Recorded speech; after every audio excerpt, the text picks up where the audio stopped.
Kukuruku! Take the children away! The night is dark! A baby cries, then another, then silence.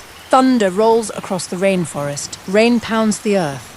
A clay pot sits alone beneath towering trees. Inside are two newborn babies, abandoned, barely breathing. Imagine entering a world where the birth of a child is not celebrated. A world where a mother could hear her newborn cry, knowing that cry might be the beginning of a death sentence. Not because the child was sick, not because the parents lack the capacity to feed, but because both were born at the same time as twins. Tonight, we're traveling deep into the rainforests of 19th century South Nigeria, where ancient fear ruled communities for decades, and one woman would risk everything to challenge it. A woman who walked into storms, entered mushy terrain in steep forests at night.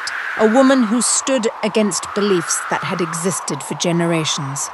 And when it was over, thousands of innocent children saved because she refused to look the other way. That's the story of a poor factory girl from Scotland who had no idea that she was about to walk into a war against death itself when she voyaged to Nigeria as a missionary, Scotland. 1840s, cold wind sweeps through narrow streets. Factory whistles pierce the morning air. Inside a textile mill, machines roar like monsters. Children work among them. One of those children is Mary Sleassor. She is barely 11 years old. Long before she became famous. Before an entire villages would trust her with their children. And chiefs in native communities could sort her advice. Mary Sleassor was simply trying to survive by joining the missionary. Her family was poor, food was scarce, work was brutal. Every day she stood beside dangerous machinery for hours at a time.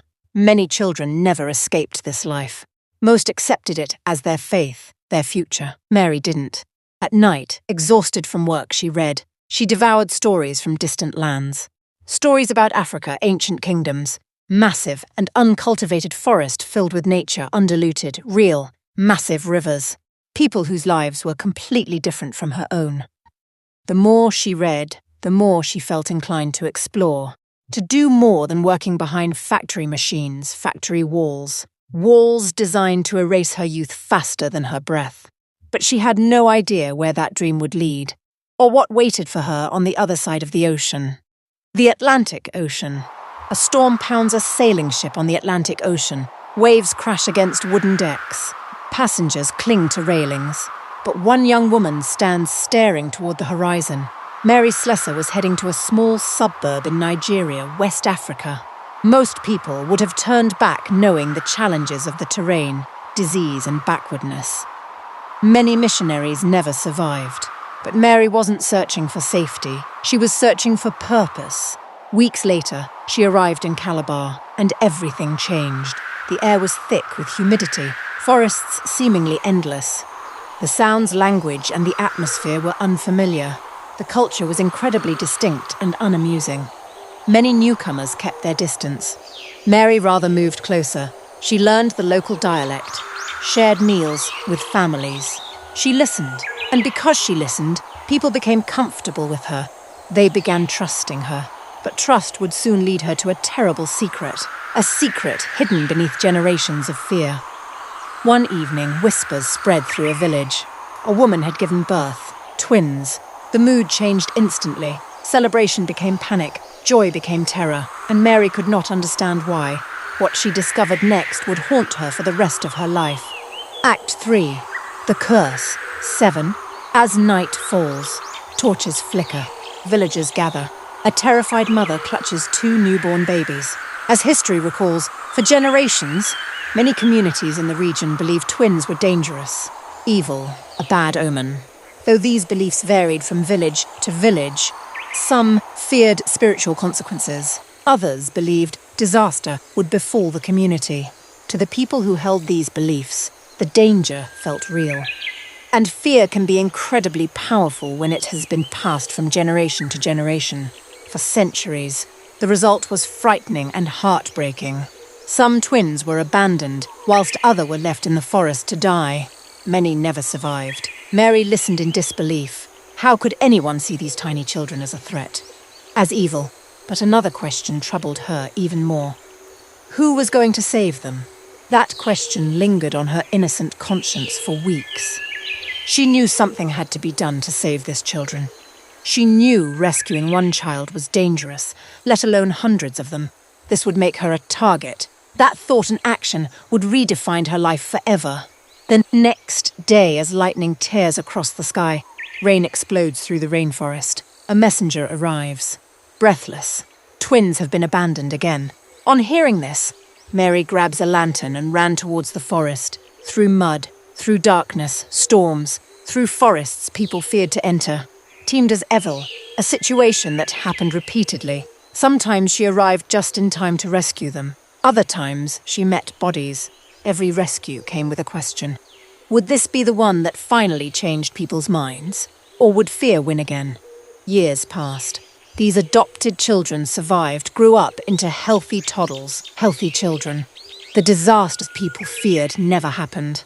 Slowly, something remarkable began to happen. People started watching, elders noticed, and what they saw challenged everything they had believed. The curse wasn't happening. Fear began to crack. But changing people's minds was only the beginning, let alone their cultural and traditional orientation that has transversed centuries. The revolution that changed everything. History often celebrates people who conquer through force. But Mary chose a different path. She persuaded, she listened, she demonstrated and eventually earned their trust. And slowly, villages, communities began abandoning old fears. The twins lived. Families stayed together. Mothers no longer hid in terror. The transformation wasn't immediate. Neither was it perfect. But it was real, felt real. And its impact spread far beyond rescued babies. Chiefs began seeking Mary's advice.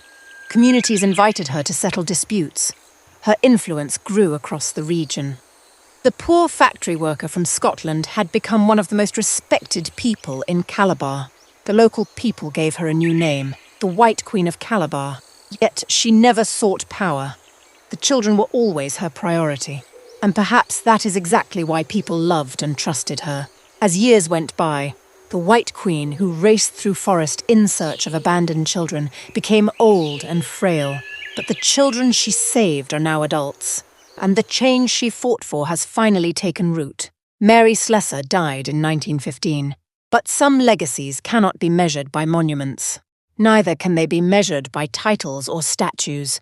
They can only be measured by lives they've touched. Lives that would never have existed if one woman had chosen comfort over courage.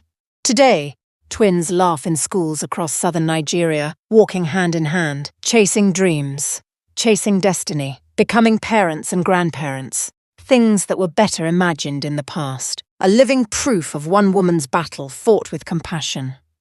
The camera slowly rises above the city. History remembers kings. History remembers generals. History remembers conquerors. But sometimes, the people who change the world carry no sword at all.